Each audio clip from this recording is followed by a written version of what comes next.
Hello বন্ধুরা, সবাই কেমন আছো? আশা করি ভালো আছো। আমিও খুব ভালো আছি। সকাল সকালে ওঠার পর একটাই চিন্তা যে কি রান্না করবো আজকে। যারা আমাদের মতো হাউসওয়াইফরা আছে তাদের এটাই চিন্তা যে আজকে কী রান্না করব। তো যাই হোক, আমি কাটাকুটি শুরু করে দিয়েছি। সজিনার ডাঁটা আর টমেটো দিয়ে আজকে তরকারি করব, নিরামিষ। তো তার জন্যই সব কিছু প্রস্তুত করছি।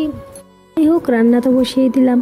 তো আমার হাজবেন্ড তো এখন বাড়িতে নিয়ে ডিউটিতে আছে, আর আমাদের বাড়িতে এসেছে আমার ভাগ্নি। আর দেখো, প্রায় বেলা 10টা, 10:30 বাজে, ও এখনও ঘুমাচ্ছে। আমি গিয়ে লাইটটা জ্বালিয়ে দিলাম, তো তারপর নিভিয়ে দিয়েছি, থাক ঘুমাক, বেড়াতে এসেছে বলে কথা।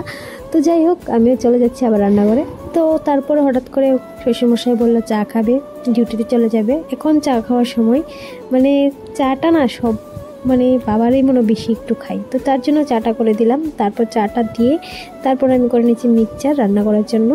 বড়া রান্না করব, ডালের বড়া খালি, আর তরকারি রান্না করব। তো আমার রান্নাবাড়ি কমপ্লিট হয়ে যাওয়ার পর আমার ভাগ্নিকে খাবার দিয়েছি, আর আমিও ওর সাথে খাচ্ছি। তো তারপর খাওয়া দাওয়া শেষ করে চলে আসলাম ঘরের মধ্যে। তারপর আমার একটা মেডিসিন ছিল, সেটা খাওয়ার জন্য চলে এসেছি তাড়াতাড়ি করে, কারণ আমি প্রত্যেক দিন ভুলে যাই। তো তারপর খেতে চলে যাব, বাসনগুলি নিয়ে ধুবো, তারপর স্নান করব। তো যাই হোক, এখন আমার সব কাজ মোটামুটি শেষ। এখন আমার স্নানে চলে যাচ্ছি আমি। তো আজকে প্রচুর জিনিস ধোয়ার ছিল, তো আমি সেরকম কিছু ধুইনি। আমার কয়েকটা জিনিস ধুয়ে দিয়েছি শুধু, আর আমার বাকি জিনিসগুলো আমার শাশুড়ি মাই ধুয়ে দিয়েছে। তো যাই হোক, আমার হেল্প করেছে, অনেক বড় হেল্প। যেহেতু চৈত্র মাস, নতুন বছর আসছে, বাংলা নববর্ষ, তার জন্য সবাই ঝাড়াঝাড়ি, ধোয়া ধুই চলছে, ক্লিন করা চলছে সবার বাড়িতে। তো যাই হোক, কথা বলতে বলতে স্নানও শেষ, সব শেষ। এখন আমার পুজোটা দিয়ে দিই। আজকে সবার লাস্টে পুজো দিচ্ছি, আর অনেকটা লেট হয়ে গিয়েছে পুজো দিতে দিতে।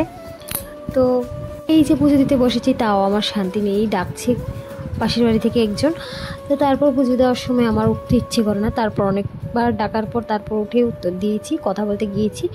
তারপর হয়ে গেল আরও লেট, আমার কতক্ষণ সময় নষ্ট হলো। যাই হোক, পূজা দেওয়া কমপ্লিট করে চলে আসলাম ঘরে। চুল টুল আঁচড়িনি, সারাদিনে তো আর টাইম পাই না ধরতে গেলে। তো স্নান টান সেরে তারপরেই আমার এইসব। তো তারপর আর কি, চুল টুল আঁচড়াচ্ছি। আর ভাগ্যবশত আমার চুলগুলি এত ভালো, সবগুলি পড়ে যাচ্ছে, ছোটো চিরুনিতে, মোটা চিরুনিতে, দোনো চিরুনির মধ্যেই চুল আমার। তো যাই হোক, এটা আর বলে লাভ নেই। তোমাদের আজকের ভিডিওটা ভালো লাগলে অবশ্যই লাইক, কমেন্ট, শেয়ার করে দেবে। আবার নেক্সট ভিডিও দেখা হবে। টাটা।